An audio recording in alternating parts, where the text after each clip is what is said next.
Sound off for Chesterfield. Chesterfield is best for you. First cigarette with premium quality in both regular and king size. Chesterfield brings you Dragnet.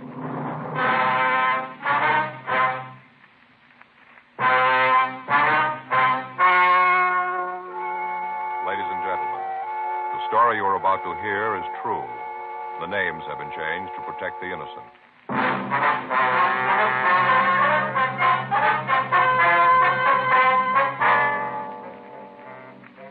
You're a detective sergeant. You're assigned to burglary detail. For the past 2 months, a gang of safe burglars have been operating in your city. In that time, they've hit a dozen places. You've got no lead to their identity. Your job, get them. Here's a report never before made about a cigarette. Smoked day after day by a group of people smoking from 10 to 40 cigarettes a day for a full year. Here's Chesterfield's record. A medical specialist giving this group thorough examinations every 2 months for a full year reports no adverse effects to their nose, throat, and sinuses from smoking Chesterfields. Don't you want to try a cigarette with a record like that? You'll find Chesterfields best for you. They're much milder, with an extraordinarily good taste. And for your pocketbook, Chesterfield is America's best cigarette buy.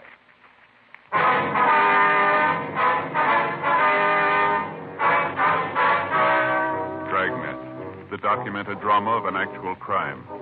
For the next 30 minutes, in cooperation with the Los Angeles Police Department, you will travel step by step on the side of the law through an actual case transcribed from official police files. From beginning to end, from crime to punishment, Dragnet is the story of your police force in action.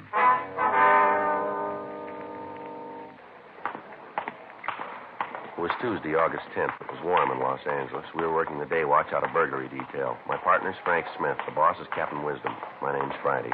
We were on the way back from lunch, and it was 1:17 p.m. when we got to room 45. Burglary. Joe, you got any stomach pills? No, I haven't. You got trouble again? Yeah. I don't know why I always do when we have lunch at Sal's. Must be that cheesecake, Joe. It happens every time. Well, maybe if you just stick to one piece, huh? And the way Rosie makes it, you can't stop there. You know, that Sal could make a fortune if he'd realize it. What do you mean? Well, you know how in some places they have a little bowl of mints by the cash register? Yeah. Well, if Sal had put a bowl of stomach pills, he could clean up. Yeah, sure. Anything in the book? I'll take a look. How about it? Yeah. There's a call here from Ernie. Our informant? Yeah. Says he wants to see us this afternoon. Say what it's about? No, it just has to meet him at that coffee place over on 7. Sure hope he can come up with something we could use it. Yeah. Been taking a lot on this one, haven't we? Yeah. The way the papers talk, you'd think we were in with the thieves. Now, from where they sit, it probably looks that way. We sure haven't been able to stop them. Yeah. You hear anything more on that last run from the stats office? Yeah, nothing. They've run the MO over and over. We can't make it. I saw the skipper this morning. He's sore, too. Yeah, it figures they're leaning on him, too. Well, there's got to be a break somewhere along the line. Their luck can't hold out forever. Maybe they don't know that. Did you check the FI cards from last night? Yeah, they're doing it now. They might come up with something. How about Rubles and Toll? You heard from them yet? No, they're running down that report from the liquor store owner. Doesn't look like it's going anywhere either. I'll get it. Right. Burglary, Smith. Oh, yeah. Did you find anything? Uh-huh. Where was that? Uh-huh. How do you spell that last name? S-O-N? Right. Okay, thanks. Well, we might have something. Yeah? Officer made a field interrogation report on an Otto Bronson last night. Time was listed as 10:46 p.m., 4th and Central. Well, that's close. The last heist was at 7th and Central at approximately 11 p.m. Well, how's this Bronson fit in? Well, they checked him out. He's got a record. Yeah? Burglary. 1:35 p.m. Frank and I checked the name Otto Bronson through R&I. We found that he had an arrest record dating back 10 years. He'd been picked up 3 times on suspicion of violation of Section 459 PC. He'd been convicted once and had served time at San Quentin. He'd been released 4 months before he served his full term and was not on parole. We got his last known address from his ex-convict registration, and we drove out to see him. The address listed was a rooming house on Alexandria Street. We talked to the landlady, but she could tell us nothing about him. She said that he'd moved in about 4 months before, and in that time she'd seen very little of him. He didn't eat at the house, but he took his meals outside. She was unable to tell us what time Bronson had come home the night before. He was registered in room 2B. Frank and I went up and knocked on the door. Yeah? You Otto Bronson? Yeah, what about it? Police officers would like to talk to you. Okay, go ahead. Might be better if we talked inside, huh? Well, maybe I don't want any cops in my place. No, we can talk downtown. Come on in. All right, what's it all about? I wonder if you could tell us where you were last night. Why? We'd like to know. Well, let's see. I went downtown, had dinner, met some friends, had a few drinks, and came home. What time did you get home? Oh, maybe about 8, around in there. We got word you were seen downtown at 10:46. How about it? Maybe my watch stopped. Were you downtown? Oh, you guys know all the answers. You tell me. All right, mister, get your hat. Why? Let's go downtown. All right. So I was there. What's that prove? Why'd you lie about it? I didn't lie. I told you. My watch stopped. Yeah, according to the FI report, you were stopped on the corner of 4th and Central. Is that right? I don't know. I guess so. Why? What were you doing there? I was on my way home. From where? Like I told you, I had a couple of drinks with some friends of mine and came right home. Mm-hmm. Where'd you meet these friends of yours? Bar down Central. Which bar? I don't know the address. I can show you if you got to know. Who were the friends? Look, I don't like any of this. You guys coming here and asking all these questions. What's it all about? A liquor store safe was burglarized near 7th and Central last night. You look good for the job. Oh, it's sure true. What's that? Old saying up at the joint. Do a little time, and you'll have every cop in the world on your back at one time or another. How long you lived here, Bronson? Couple of months. This the closet over here? You stay away from there. There isn't anything in there that matters to you. Then you shouldn't mind if we take a look. Now, just keep your hands off of my stuff, huh? If you haven't done anything, you got nothing to worry about, have you? It isn't what I've done. It's what you guys are going to say I did. How about this, Bronson? That's mine. Hey, now, look, you got no right to go. See what's in it, Frank. Yeah.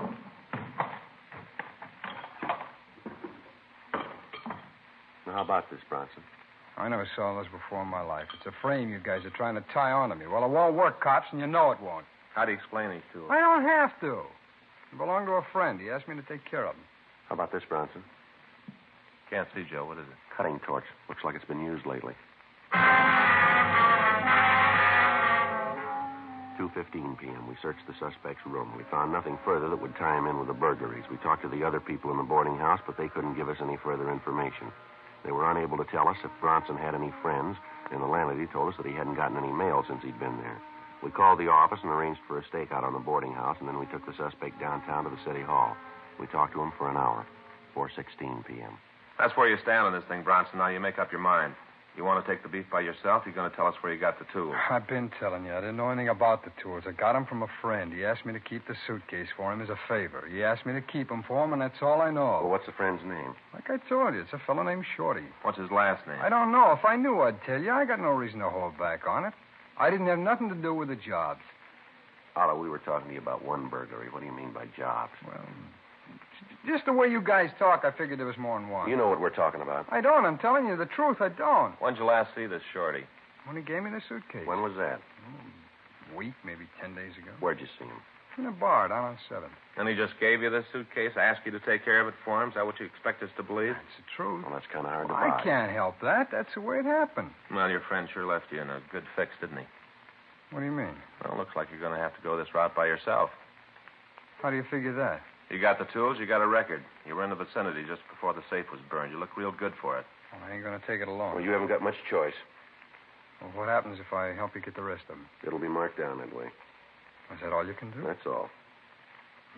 How much if I help you break the gang? That's all we can do. Well, one thing you got to understand. What's that? I had nothing to do with the jobs myself. I just heard a few rumbles. You got to know I wasn't in on it. What have you heard? Well, there's 3 guys. They're from the east. They've been working out here about 6 weeks. Real heavy fellas. Who are they? I don't know him. The only one I ever saw was Shorty, and I'm not too sure he's in on it. You know where we can pick him up? No, like I said, I just heard a few rumbles. All right, how about this Shorty? Has he got a record? I don't know. He might have. You ever say anything about doing time? No, not so I can hear. How long you known him? About 3 months. I met him right after I got out of queue. Where'd you meet him? A bar downtown. We got to talking one night, and after that, I'd see him around here and there. And I never got to know him real well. Just well enough for him to give you a suitcase full of burglar tools, huh? Yeah, that's right. And you didn't know what was in the case? No, I didn't look. I didn't figure it was any of my business. That's easy to buy, isn't it? I can't help it. That's the way it is. How much do you know about how the gang works? Not much. Rumble is that they case a place for a couple of days, figure out when's the best time to hit it, and walk in and burn the safe. They use a car? I don't know. I guess they do. Does Shorty have a car? I don't know. I never saw him with one. He never mentioned it. You ever mention where he lived? No, not to me. I figure it's over on the east side, though. How you figure that? Well, just the way he talked. Nothing definite, but just the idea. You look at some mugs and tell us if you see this shorty? Well, sure. I'd like to see you get him, leaving me to stand for a thing like this all by myself. Anything else you can tell us about the gang? No, that's about it. Okay, let's look at the mugs. Oh, how about it? I still got to go to jail? Well, you still haven't convinced us you're clean. Well, I told you everything I know. Yeah, let's go. Oh, no, wait a minute. Look, I go nuts in a cell. You should have thought of that before. Well, I can give you guys a lot of help if I'm on the outside. You haven't given us much here. Well, maybe I can. All right, go ahead. I can tell you when they're going to pull the next job.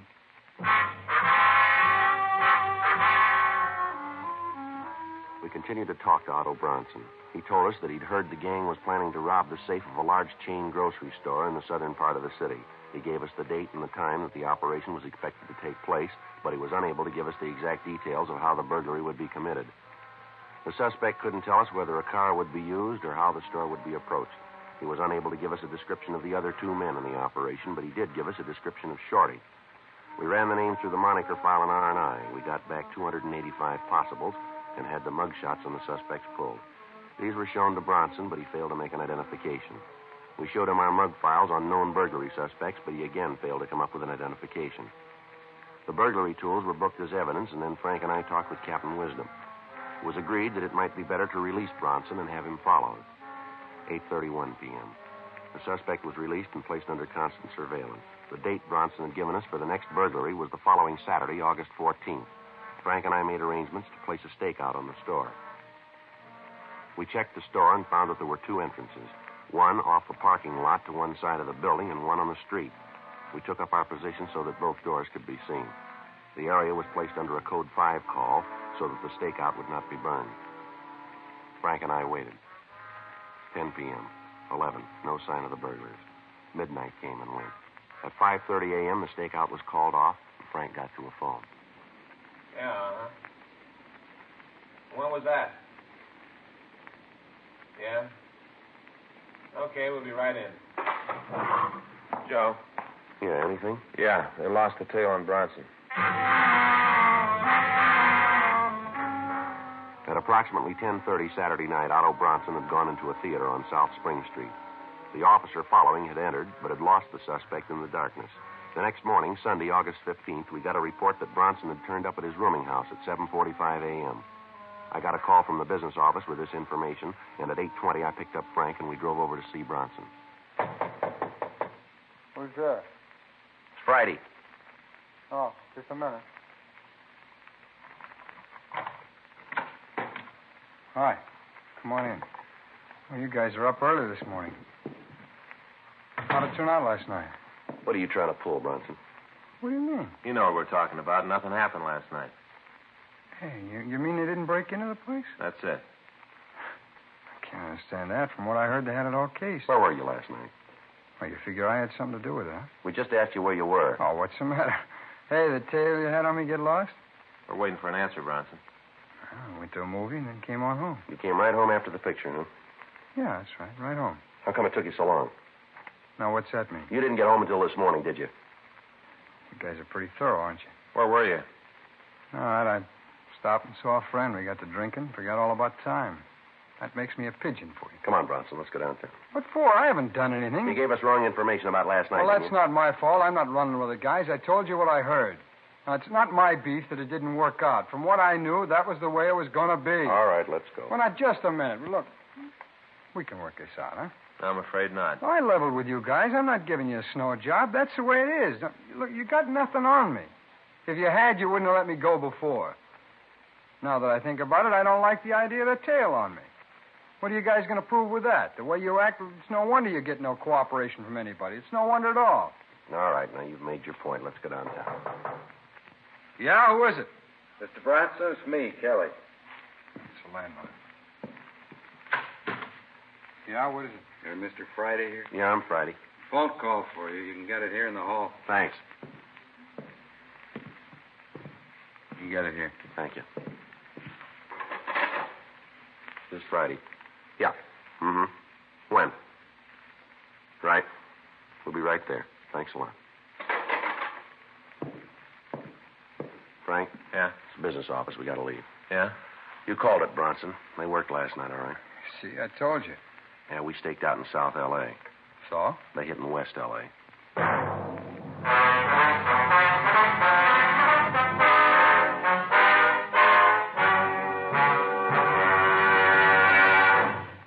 You are listening to Dragnet, the authentic story of your police force in action. Chesterfield is best for you. Chesterfield Regular or Chesterfield King Size, which contains tobaccos of better quality and higher price than any other king-size cigarette. And always remember this. Chesterfield is first to give you premium quality in both regular and king size. Just as Chesterfield has been first to name its ingredients, the ingredients that make the best possible smoke. Enjoy your smoking. Change to Chesterfield. Much milder with an extraordinarily good taste. The best for you.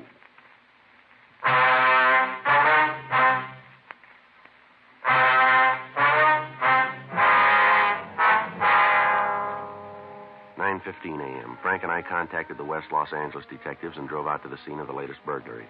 It was a large chain grocery store. The thieves had burned into the safe, and the M.O. was the same as in the other burglaries. All the contents of the safe worth anything had been removed. The crews from the crime lab and latent prints had already finished their investigation and had gone back to go over their findings.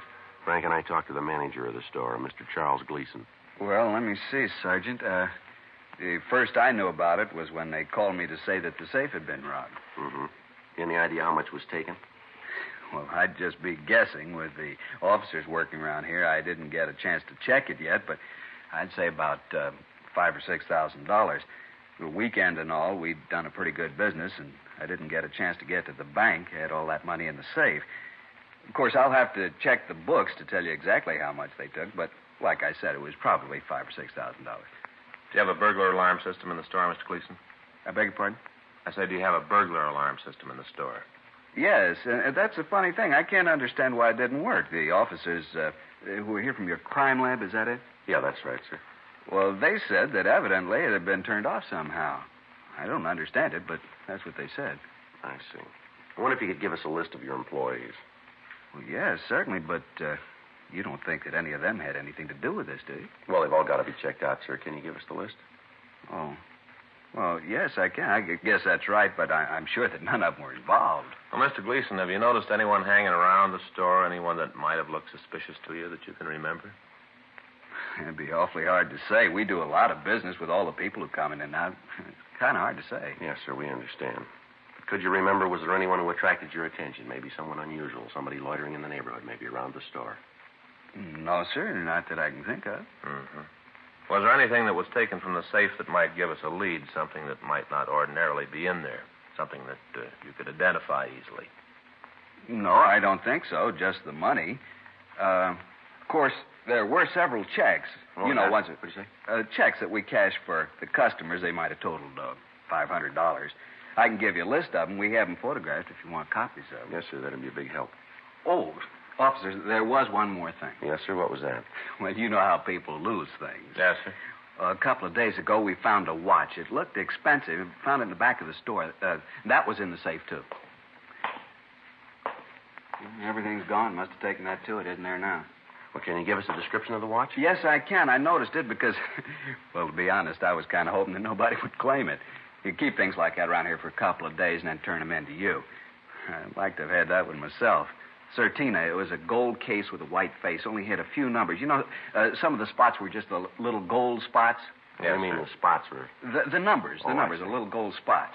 I know what you mean, sir. Well, this one had a gold band, and it was one that was a kind of a chain thing, not an expansion band. You know, the chain, the gold chain? Yes, sir. Would you know the watch if you saw it again? Oh, sure. I looked at it enough. And then there was that scratch on the crystal, too. Sir? Well, right over the number 2, there was a scratch. I can show you right here on my watch. You see right there, a little scratch? Mm-hmm. It kind of went off at an angle. It was real easy to spot. Yes, sir, I understand. You know, it's a funny thing, you officers being here. There's a friend of mine once. Well, I'd just soon not mention his name if you don't mind, because he was innocent, but it looked bad. I was kind of worried about it myself. Mm-hmm. And these officers came out to his house, just took the place apart. It was all right. It was perfectly legal. They had a search warrant. What'd they come out for? Well, they thought he was mixed up in a robbery. Oh. I don't know how they ever thought it, but it looked suspicious, I guess. He was seen with some characters that were, well, not very nice. If they came out to his house, took the whole place apart. You never saw such a mess in your life. Ripped up the mattresses, took down ruined the picture. A beautiful picture. End of the trail. You know, the one with the Indian, Yes, sir. the spear going down like that? Yes, sir. Took that apart. The whole picture just fell apart. They never could get it back together again. I don't know whether they can get another one or not. They Darndest find mess you anything? ever saw, huh? I say, did they find anything? The money? Yeah, they did. They found a fountain pen his wife had lost 2 years ago. Had her initials on it. Yes, sir. Well, is there anything else you can think of that would help us here? No, not that I can figure. Well, if you do remember anything, sir, here's our card. We'd certainly appreciate a call. Frank Smith. Just as for you, huh? Yes, sir, and if we're not there, just leave a message and we'll get in touch with you. All right, I'll do that. Well, thank you very much, Mr. Gleason. You bet. I sure hope you catch the fellas that are doing that. Yes, sir, so do we. Guess you've been after him quite a while now, huh? Yes, sir, we have. What the papers say, this makes number 13 for him. Bad number 13, kind of unlucky. No worse than number 1.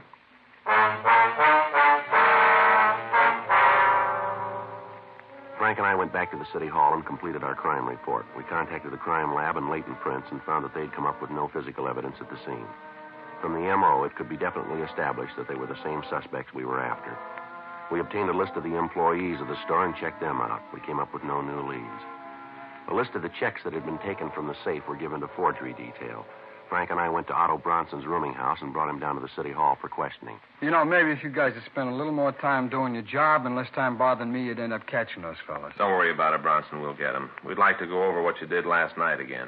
I told you Well, once. tell us again, will you? All right. Like I said, I had dinner around 8, maybe 8:30. Where'd you eat? A place over in Springs. See anybody you knew? No, I don't think I did. Where'd you go then? I went to a movie, a place on 7th. See anybody you knew there? No. Well, then you'd have a tough time proving where you were, wouldn't you? Not all the way. You had a tail on me. Most of this you know already. All right. What'd What'd you do after you left the movie? I told you that. I went over to see a friend. Yeah, where's he live? A hotel on 5th. What's his name?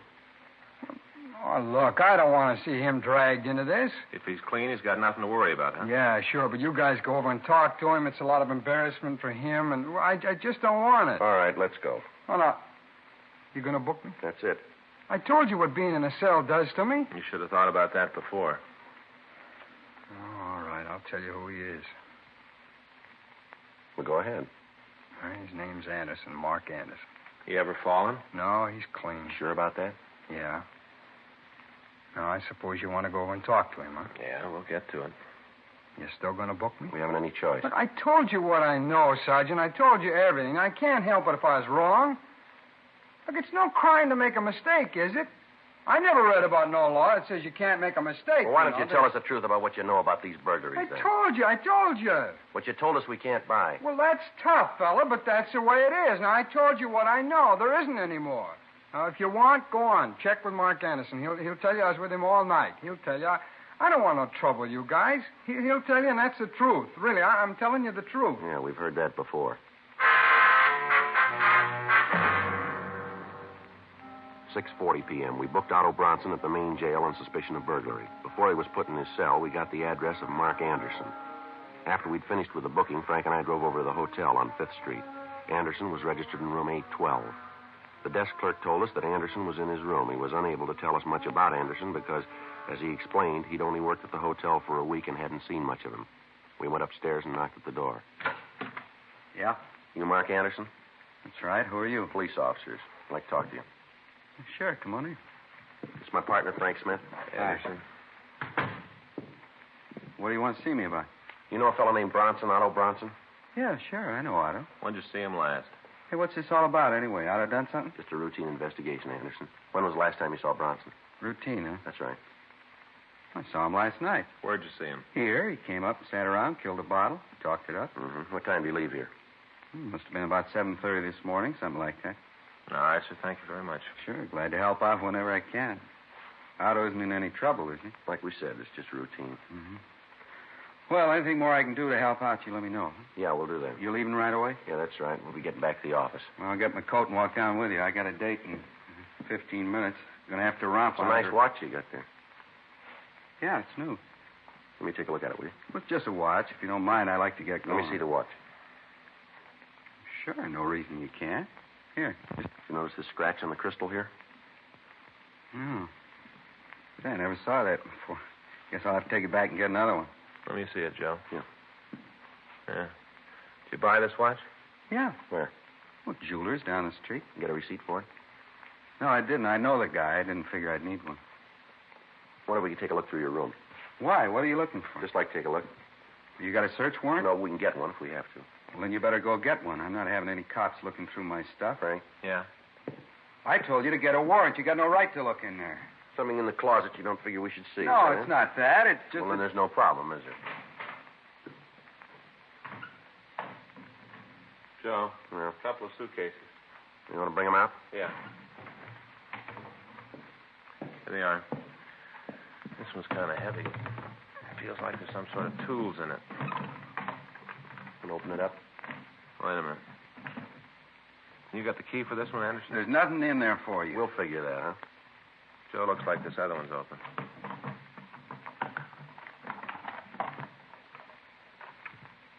Now, about this, Anderson. Money here and these checks. Watch, Joe. All right, Anderson. All right, come on, get up. Get up. I'll shake him, Joe. Yeah, he's clean. Stand still. All right, Anderson, let's go. Otto told you, didn't he? A lousy little sneak. He told you. I never did trust him. I kept telling Shorty. I kept telling him we shouldn't trust him. Who's Shorty? Shorty Miller. Want to tell us where we can find him? Sure, I got nothing to lose. Lousy little Otto. Just the three of you in on the job? Yeah, that's all. Otto, Shorty, and me. Just the three of us. Him and his big ideas. How he had it all fixed up when you tagged him. How he was going to get us in the clear. Don't worry, he said. He'd take care of everything. Lousy liar. He'd fix it for us. That's real funny. Shouldn't be. What? He fixed it.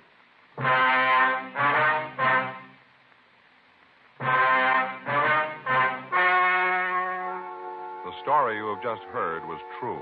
The names were changed to protect the innocent. On December 14th, trial was held in Department 87, Superior Court of the State of California, in and for the County of Los Angeles. In a moment, the results of that trial. Now, here is our star, Jack Webb. Thank you, George Fenneman. I've been pleased to see how many of you king-size smokers have been changing to Chesterfield. It's just as I've been telling you, king-size Chesterfields contain tobaccos of better quality than any other king-size cigarette. Now, either way you like them, regular or king-size, Chesterfields have a better taste, and they're really milder.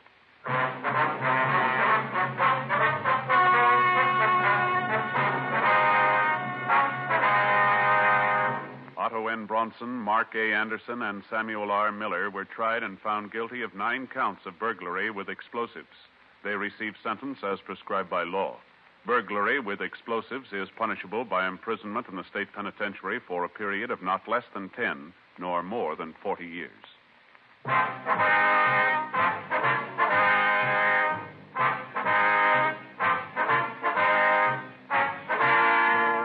You have just heard Dragnet, a series of authentic cases from official files.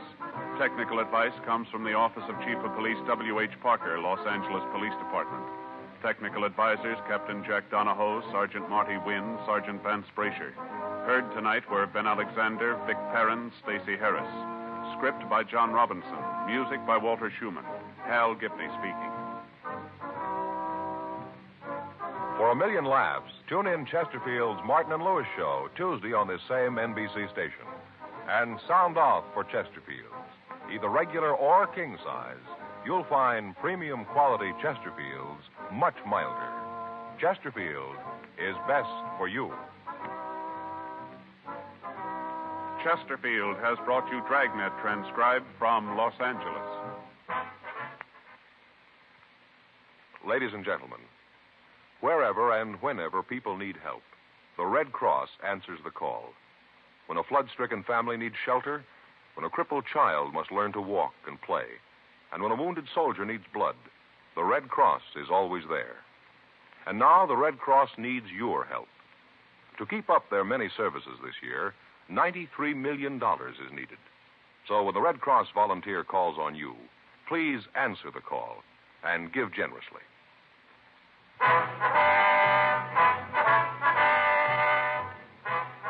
Tonight, it's Adventure with Barry Craig on NBC.